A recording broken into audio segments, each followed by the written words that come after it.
एक गांव में एक दंपत्ति दानिया और लक्ष्मी रहते थे। उनकी एक बच्ची थी जिसका नाम था मल्लिका। वे खेतों में मजदूरी करके पैसे कमाते थे और उस पैसे से मल्लिका की देखभाल कर रहे थे और किसी तरह गुजारा कर रहे थे। देखो जी, हमारी मेहनत की कमाई हमारी रोजमर्रा की जरूरतों के लिए भी पूरी नहीं पड़ती है। यदि अचानक कोई समस्या आ गई तो उससे उबरने के लिए हमारे पास बचत किया हुआ एक भी पैसा नहीं। हमारे हाथ में क्या है लक्ष्मी? क्या जिसने बीज बोया वही पानी बरसाएगा? सब ऊपर वाले की माया है। इस तरह वे जी रहे थे। दिन गुजरते गए। एक दिन रात में गरज और बिजली के साथ जोरदार बारिश होने लगी। तेज हवाएं चली। उस तूफान की वजह से उनके घर की छत उड़ गई। वे पूरी रात बारिश में भीगते रहे। सुबह में लक्ष्मी ने कहा,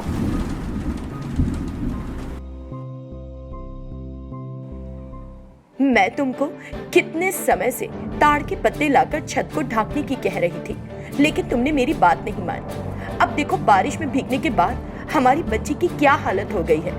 मैं ताड़ के पत्ते लाकर आज ही हमारे घर की छत को ढकता हूँ। इतना कहकर वो कुल्हाड़ी लेकर घर से बाहर चला गया। मल्लिका घर के बाहर थी। तभी एक चूहा एक छेद से बाहर आता है, कुछ लेता है और फिर से छेद में वापस चला जाता है। मल्लिका जो देख रही थी, उसने अपने पिता से पूछा, पापा देखी तो उस चूहे को। दानिया ने उस चूहे को देखा। चूहा कुछ लाल रंग का फल ले रहा था और जल्दी से जमीन में चला जाता था। थोड़ी देर बाद वो चूहा फिर से बाहर आ गया। तब मल्लिका ने अपने पिता से पूछा, वो चूहा छेद में जा रहा है, क्यों पापा? चूहा अपने घर में जरूरी खाना छिपा रहा है। इसका घर कहाँ है बाबा? इसका घर जमीन के अंदर है। तभी अचानक दानिया को एक अच्छा उपाय आया। मैं एक भूमिगत घर बनाऊंगा। तुरंत उसने अपनी पत्नी और बेटी को इस बारे में बताया। लक्ष्मी, हमें अब ताड़ के पत्तों की जरूरत ही नहीं। मैं एक ऐसा घर बनाऊंगा जो हमें तूफान, गरज और बिजली सबसे बचाएगा।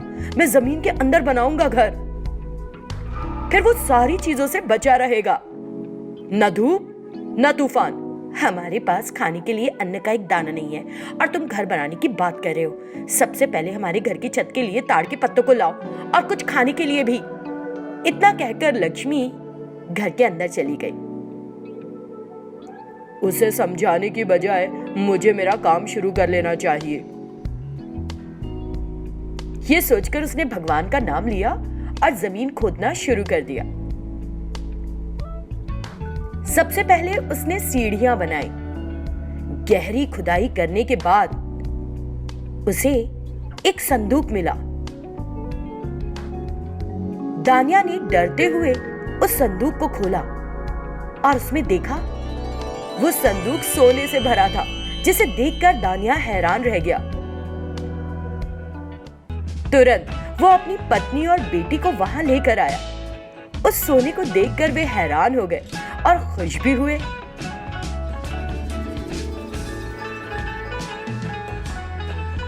फिर उन्होंने अपना भूमिगत घर बनाया और खुशी से रहने लगे।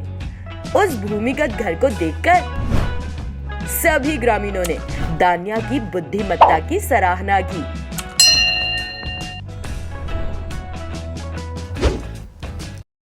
मुरारी, जो कि जमीनपुर नामक गांव का रहने वाला था, नींबू बेचकर अपनी आजीविका कमाता था।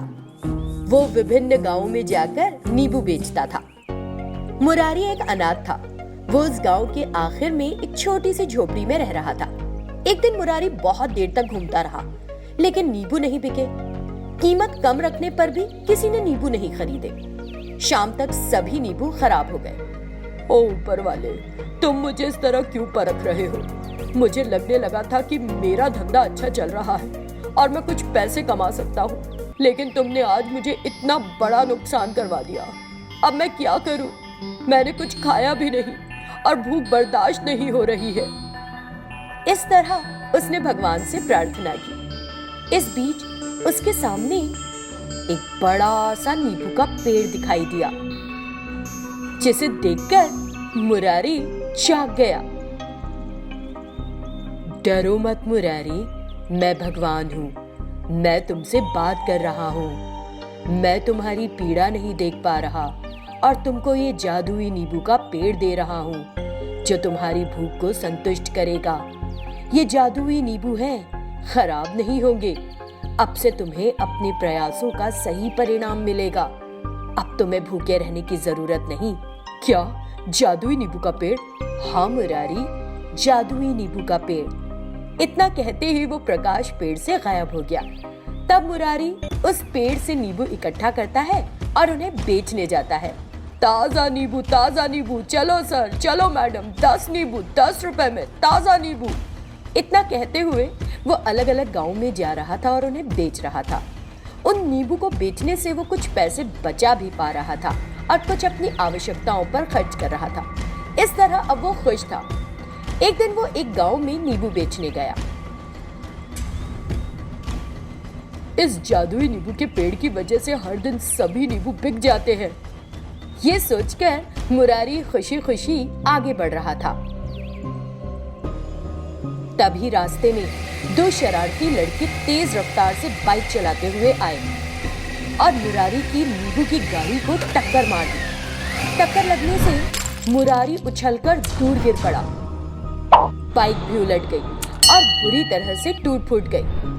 ये देखकर उस लड़के मुन्ना ने कहा, कहाँ देख रहे थे? तुम अपना ठेला कैसे चलाते हो?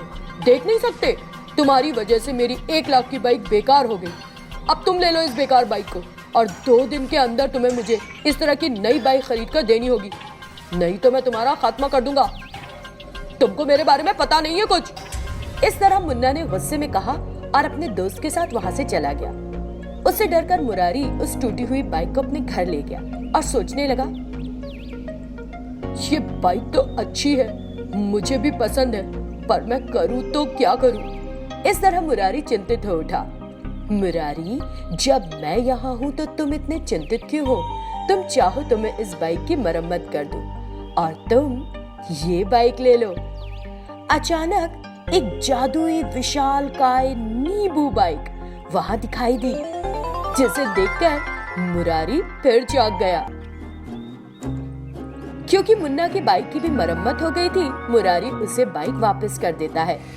फिर वो खुद गांव के चारों ओर अपनी जादुई नींबू बाइक की सवारी करने लगा, जिसे देखकर मुन्ना ने सोचा, गांव में किसी के पास मुझसे ज्यादा अच्छी बाइक नहीं होनी चाहिए। मैं आज ही इस बाइक को खराब कर दूंगा। ये सोचकर मुन्ना रात में मुरारी के घर पहुंचा। उसने वहां जादुई नींबू वाली बाइक देखी। तुरंत वो उस बाइक के पास गया और उसे खराब करने की कोशिश की। तभी वो बाइक एक जादुई विशालकाय बाइक में बदल गई और मुन्ना पर नींबुओं से हमला किया। ये देखकर मुन्ना वहां से चंपत हो गया।